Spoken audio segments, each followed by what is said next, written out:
नमस्कार बंधुरा chef Shravani daily vlog channel पक्ष থেকে সবাইকে স্বাগত জানিয়ে আজ মুড়ি ভাজার ভিডিও শেয়ার না করে আজ আপনাদের সাথে শেয়ার করতে চলেছি মুগ ডাল দিয়ে লোটে ডাঁটা চচ্চড়ি। আপনারা প্রথম থেকে পুরো ভিডিওটা শেষ পর্যন্ত দেখতে থাকুন। ভিডিওটি ভালো লাগলে একটা লাইক দিয়ে পাশে থাকুন ও বন্ধুদের সাথে শেয়ার করে দিন। চলুন তাহলে শুরু করি। তো দেখুন বন্ধুরা, প্রথমে আমি লোটে ডাঁটা আলু কেটে ধুয়ে নিয়েছি। এখন আমি তাড়াতাড়ি রান্নাটা করার জন্য দেখুন আমি এখানে প্রেসার কুকারে দিয়ে দিচ্ছি। আপনারা পারলে কড়ার মধ্যেও সেদ্ধ করে নিতে পারেন। এই দেখুন ঢেলে দিলাম। এখন আমি মুগ ডাল ধুয়ে পরিষ্কার করে নিয়েছি, সেটাও কিন্তু এর সাথেই দিয়ে দিচ্ছি। আমি এখানে 100 গ্রাম মুগ ডাল দিলাম। এখন দেব স্বাদ মতো লবণ, পরিমাণ মতো হলুদ গুঁড়ো। খুবই সহজ একটা রেসিপি ও সুস্বাদু রেসিপি। দেখুন এখন দিয়ে দেব পরিমাণ মতো জল। একটু হাত দিয়ে নাড়াচাড়া করে নিচ্ছি, কলাইগুলো তাহলে নিচে পড়ে যাবে, কারণ খুব একটা বেশি জল দিই না। খুব জল দিলে অনেকটাই কিন্তু ঝোল হয়ে যাবে।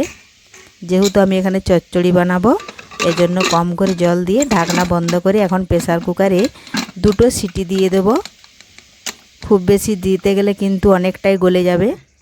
দেখুন এদিকে কিন্তু কড়াই বসিয়ে দিয়েছি গ্যাস ধরিয়ে। কড়াইয়ের মধ্যে দিয়ে দিলাম পরিমাণ মতো সাদা তেল। আর এই দেখুন এখানে 2টো সিটি দিয়ে সেদ্ধ করে নিয়েছি। ডাঁটাগুলো ভালোভাবে সেদ্ধ হয়ে গেছে। তার আগে যদি কোনো বন্ধু আমার চ্যানেলে নতুন হয়ে থাকেন, চ্যানেলটি সাবস্ক্রাইব করে বেল আইকন হলে সেট করে দিন সবার প্রথমে আমার রেসিপি পেতে। তেল গরম হয়ে গেছে, ফোড়নে দিলাম 5 ফোড়ন। একটু ভেজে নিয়ে দিয়ে দিলাম কিছুটা পেঁয়াজ কুচি। পেঁয়াজও একটু ভালোভাবে নাড়াচাড়া করে নিচ্ছি, একটু লাল লাল ভেজে নেব। লোটে ডাঁটার আপনারা অনেক রকম করে খেয়েছেন, কিন্তু এইভাবে একবার লোটে ডাঁটা রান্না করে দেখুন, খেতে হবে অসাধারণ। দেখুন এখন দিয়ে দিচ্ছি সরষে ও হলুদ গুঁড়ো একসাথে আমি মিশিয়ে নিয়েছি, ওটা এখন ঢেলে দিচ্ছি। দেখুন আপনারা এখানে আদা জিরে বাটাও ব্যবহার করতে পারেন, আমি কিন্তু সরষে বাটা দিলাম। এই দেখুন একটু নাড়াচাড়া করে একটু কষে নিলাম। একটু কষে নিয়ে আগে থেকে সেদ্ধ করে রেখেছিলাম সেটা দিয়ে দেব। তো তার আগে একটু দিয়ে দিলাম লাল লঙ্কার গুঁড়ো। এটাও ভালোভাবে মিশিয়ে নিচ্ছি। একটু জল দিয়ে দিলাম, কারণ সরষে বাটাটা কিন্তু ভেজে এখানেই সেদ্ধ করে নিতে হবে। তার কারণ আমার কিন্তু ডাঁটা আর মুগ ডাল আগে থেকে সেদ্ধ করে রেখেছি, ওগুলো আর সেদ্ধ হওয়ার কোনো প্রয়োজন নেই। এই মশলাটা কষে নিয়ে ভালোভাবে কষে নিয়ে আর সেদ্ধ করে রাখা মুগ ডাল আর ডাঁটা দিয়ে একটু ফুটিয়ে নিলেই তৈরি। এই দেখুন এইভাবে একটু ভেজে নিয়েছি।